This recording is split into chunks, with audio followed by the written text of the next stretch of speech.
Welcome to my rather late analysis of round 6. Round 7's going on today, but I want to catch up with the candidates and keep you up to date with every round and my game of the day and also highlights from the other games, so I can give you a good overview of everything that has happened. So the game of the day is the game between Nepo with the white pieces versus Ding Liren. Now, this was a key game, I reckon, and actually, for a lot of reasons. I mean, Ding had just beaten Fabiano, and, it was Ding's chance with the black pieces now to get into the tournament if he can beat the front marker, Nepo. So, big chance to Ding, and of course, if Nepo wins this game, he also accelerates himself further into the lead. Nepo had the advantage of the white pieces. Now, what should his strategy be in the opening in such a position? Well, I think he was very clever. He played an opening where he has chances of getting advantage, but also is taking minimal risks. So there's no need to go completely crazy when you're already in first position. It's when you're trying to desperately get a win, you can play something more risky. And he picked an opening. It was the Rule Lopez, which Ding, who is playing with the black pieces, has seemed a bit susceptible to. Ding lost earlier on in this opening with Bishop to E7 against MVL, if you can remember that game. That's a very nice game by MVL, and there's actually a similar kind of strategy. And I think people are sort of finding this to be Ding's Achilles heel. So I don't know if Ding will switch openings later on, but he's lost one game up to this point. So now Rook to E1 is obviously the main Rule Lopez, but it does allow some sharp marshals with D5 later on, after, for example, here, castles. And now if you play C3, then obviously the main move going for D4, the marshal is a very well-known gambit line. So D3 is a way to try and avoid all that and just play a bit more of a manoeuvring battle, when the main choice now at top level seems to be what Nepo is playing. And this is where, White doesn't play for C3. I always assumed the move C3 is the way White plays the Rule Lopez, or has done in the past, with the idea of going D4 later on. But the sort of modern way of playing this position, and we're going to come to it in a second, is something which is maybe even simpler to learn. These sort of positions, let's say after B5, Bishop B3, and now D6, where White plays C3, they're sort of a bit harder because there's lots of subtle manoeuvring. The knight often comes around this way with the rook to E1, and you go for D4. But the way that White is now playing this, and this is something I think if I was learning Rule Lopez, which I still am really, I would play. I mean, after D6, the threat is knight to A5, winning your bishop, and you don't want to lose this bishop. So A3 is correct, just so you can tuck the bishop away. Black, of course, has to castle, and now the knight comes to C3. And I quite like this simple way of playing for White. White is generally just developing his pieces, and at the right moment, White will play the knight into the central square. And it's just trying to prove a very small advantage in a simple, easy-to-learn way. You may note that White hasn't played this move H3. Bishop G4 is a possibility, but then you have to watch out for H3 and G4. In these kind of positions where this sacrifice is interesting but probably not sound. And there was an old game of Capablanca's where Bishop G6 was met by Knight to H4. I mean, I don't know if this is tactically sound now because there might be a Knight takes E4, but just as a positional concept, I think this is very important in these lines, where the Knight comes into F5 and the Bishop on G6 becomes a really horrible piece. So if you're playing this kind of thing as Black or as White, by putting the bishop on G5, you should never really get your bishop to this square unless you have some, knight takes G4 earlier or knight takes E4 in a position like this. So now we saw Ding come up with his first new move. Against MVL, he played a strategy with bishop B7, queen D7 and knight D8. You might remember my analysis on that, which didn't work out very well. In this game, he goes for a more traditional way of playing, knight A5, so we drop the bishop back. And now bishop e6. And this has been played many times before by a number of strong players, and black is simply aiming to exchange pieces and equalize. White now plays b4, gaining a tempo. Black captures the bishop, the knight comes back, and you can see really the only difference in this position is these two bishops. And after the next move, bishop g5, we can see that this gives white some chances to gain an advantage, because this bishop on e7 is not particularly good.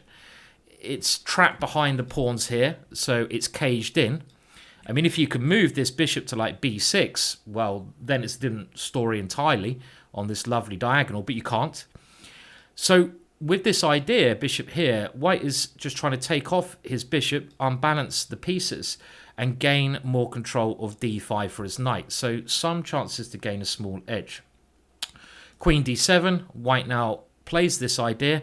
Don't always be afraid to swap your bishop for a knight. I mean, a lot of people get overly excessive with the bishop pair. Oh, the bishop pair, I want the two bishops. Just don't worry so much about that. If it achieves a goal, which this swap does, then you don't need to worry. And this swap gets you a fantastic knight in the middle of the board. Black tries to get counterplay with a5, and now the first new move. I believe some c4 move had played previously, but the next move, very logical, rook b2, just gets out of the a file and is basically saying, well, I have the move c4 to try to gain an initiative on the c file. Now my knight is here. I might better get my heavy pieces, rook and queens, on this file behind my c pawn and pressurize you on the queen side. I would like to note that knight takes f6 here, check, looks very tempting, but it was found that this position is not so bad for black because black has knight e7 and later on f5. So, for example, you want to play knight h4 and get your knight here, then you'd be laughing. But after knight to e7, your black is stopping all these ideas. And even black can play on the g file. So even though you've doubled these pawns, with black playing f5, at top level, it was found that black doesn't need to fear this. So this is actually an idea taken from the four knights variation. So rook b2, black now takes on b4, and he does play bishop to d8, so he takes a bit of time to stop this. But now after c4, I'm already liking white's position, and this is why I'm saying this way of playing this opening seems just very nice for white. You play it very simply, you're never going to lose. Nice, easy plans, positionally sound, swap off black's pieces that are controlling the centre, and don't get involved with the slow manoeuvring. I mean, always in the Roulette page you get some slow manoeuvring, but here this seems like a very decent plan. And now black tries to make some exchanges, but after we have this exchange, queen c2, let's play some more moves, rook here, g3, now an exchange here, c6, knight f4, so black's got rid of this knight. But in this position after bishop g5, I think we can take stock that white is definitely slightly better. The pawn on d4 is weak. This is already under attack, and after knight e2, it becomes even worse. This bishop is really bad, as we said before. Again, when you have pawns of the same colour square as your bishop, it makes that bishop bad. And this bishop is blocked in by your own pawns. It has nothing of the enemies of white's pieces it can attack, because white's pieces are on light squares. White has a bit of pressure on the c file, so it's definitely been a success for Nepo. I mean, if I was Ding, I'd give up this opening. But now Ding plays some clever moves. He goes d5, and he gets double pawns, but he gets a little bit of activity. Now, white can't take here because bishop f6, so queen b3. The problem with Ding's position is his plans are a lot harder to play. White has a very simple plan. When you have a passed pawn, what you do with it, you shove it. b5, b6, b7, it requires little thought. And I think one of the very important little bit of advice I will give you if you're trying to improve, which I'm sure you are, no one's actually trying to get worse, are they? Even though I sometimes feel that, I'm not trying, is even in a dead equal position, if you have the side which has the simpler plan, a plan like push the b pawn, get a queen, you should probably take that position, even if it's the computer says it's completely equal. always try to make sure you have a simple plan in the middle game. And whenever you play an opening, you should know what your middle game plans are. The simpler, the better. Because when you get to the middle game, you want to know what you're doing. And if you can just shove a B pawn up the board like here, it's very easy to do. So simple plans. Try to make sure you know what simple plans you're aiming for when you play an opening. Okay, black plays a very good move. H5. Black needs to try and create counterplay on the king side. Strange that I said H5 is a good move. It's been one of the themes. And now B5, H4, B6. And this is where black plays a critical mistake, I feel.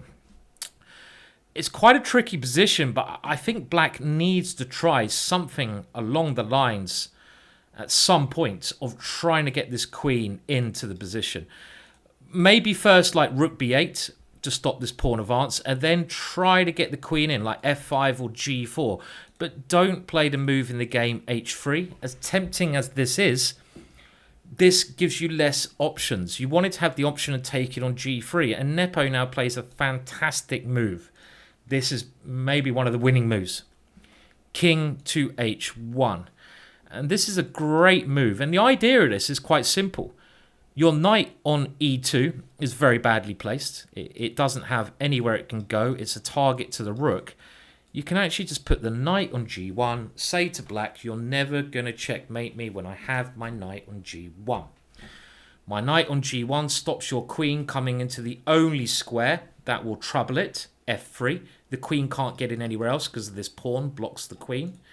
My knight on g1 also attacks h3. I might win that at some point and be a pawn up. My knight on g1 maybe prepares me to go f3 or f4. And I have better protection of my king. My rook can defend. My knight on g1 will protect everything. I use my b pawn queen and the game is over. Now if this pawn was still on h4, this plan would not work as well because black has another option of taking here and coming in with a check. So h3, very bad move. Now Ding goes in defensive and, well, this pawn, very scary. Bishop d8, queen b5. Why not exchange queens with this tremendous pawn? Queen g4, black getting a little bit desperate for counterplay. And now the simplest way to play this would have been to check and just take on f7. And this position looks pretty helpless for black. Funnily enough, queen takes d5 allows Ding a little bit of counterplay. Rook to a5. I mean, another move that white could have played at some point would have been just knight g1. Obviously not now because you lose this pawn, or do you? I'm not sure you do. But maybe even knight g1 here. Just stop any counterplay.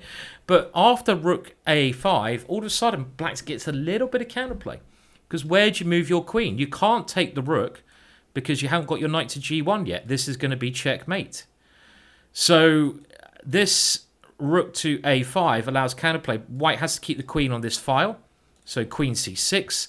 And now rook to c5 was played, trying to distract the queen away. And an amazing possibility was missed here. Absolutely stunning. Neither player saw this. You can try solving this yourself, but you'll be super Grandmaster level. Better than these two players if you can. Let me show you a computer line. Black misses a draw. The drawn line was rook takes b6. Obviously, white takes here. And now black plays another stunning move. Why? Because bishop takes b6 here doesn't work. Why doesn't this work? Well, first of all, white can't take this bishop straight away, because if he does with the queen, he loses control here. If he does with the rook, he loses control of the back rank. I can go check, knight g1, take the knight, queen d1, checkmate. I'll try to help you visualize by not moving all the pieces sometimes. But black can now play the stunning queen takes e2. And I say stunning because black doesn't really have direct threats now, except maybe now taking the rook. And after rook b8, it looks like black is completely lost because he's probably going to lose another piece. And you're not even threatening anything. But black now has the sublime rook e5. And this move is absolutely mental. You now create a threat of queen e1, but you're allowing white to go rook up with check. And after king h7, It's now white who has to be very careful because this is threatened. You can't go queen c1. You lose control of f3. And it's very hard to stop this queen e1. The only way white can get a draw is by re-sacrificing the rook. And now gaining a time with a check and taking that pawn with check. And this is a draw because black is active enough even though black's a pawn down. That was Ding's one chance. Unbelievable. After rook c5, queen e8, it was actually very easy for white because white now gets the knight to g1, this fantastic defensive strategy. And, well, okay, very shortly, black resigns because black is just a piece down. So very nice play there from Nepo. We'll have a look at the scores. He is rolling. Now, a quick glance at the openings in the other games and maybe some interesting points. The opening in Grishchuk versus Fabiano was quite intriguing. It seems like Fabiano is playing what I believe is the Archangel variation. So rather than putting the bishop on e7, he's putting the bishop on c5 where it's more active. And he's got some very interesting ideas. And the game followed, and the first novelty came at this position. You can't take here because you lose control of this square, by the way. The first novelty came here with rook to e8. Grishchuk sacrificed a pawn at some point. Have to play for a win. You can't take a draw with the white pieces in this. And the game got very murky and very complicated, but ended in a draw later on. I mean, this is not one of the more interesting ones to commentate on. So Fabiano can't get that win. Neither can Grishchuk. Now, the next one, Wang Hao was grinding down MVL. And in this position, it started with a Grunfeld, just in case. And we saw this once before with Fabiano versus Nepo. And it looks like this bishop c4 line in the Botvinnik is making a bit of a re-emergence. And we see this h4 idea again. Very popular. We've seen this in so many games. I did bang on about this h4 idea. I just want to say it before bloody Alpha Zero came along. So I'm going to claim it. But later on, in this, not this position, white played extremely well to keep the pressure on. And in this ending, he played knight b5. And this is about forcing your opponent to move pawns to create opportunities, open squares. This threatened the pawn. And now Wang Hao plays quite a big mistake. He goes knight c7, threatening the pawn, thinking he was forcing b5. And again, pawn moves create weaknesses. With the idea of going king c5 now and winning, this would have been very good. But MVL's a great defender as well. And he played king d6. And after Wang Hao takes his pawn, MVL was able to get some blockade on the dark squares and he went on to draw. I think the key move was actually after a6, not going forwards, but actually moving back with the subtle idea of going knight a4 and attacking this pawn. And this would have maybe been close to winning. For example, there's no way to defend this, and as soon as it opens up, the king can come in. So that was key. And the last game was Cinco versus Geary, and this one started with a very quiet Gyoko piano, with Geary equalizing very soundly with very standard ideas. And Geary won quite an amazing ending later on. He won this ending, which I don't know if it should be a draw or not. 3 versus 2, an extra pawn, but he got his first win in a candidates game by grinding down his opponent with great determination. So well done to Geary, who gets his first win. So the results after round 6, Nepo a point up. And as I speak, he is playing MVL with the white pieces. If MVL wins, it's going to completely open up the competition. I will try to get that video out later today. Been a bit busy with some other stuff, but I'm very excited to see what is going to happen there. Number 1 versus number 2. It could decide the tournament. If Neporonci does not lose, he's a massive favourite. But, you know, MVL has been playing brilliantly, and I'd love to see MVL do well there.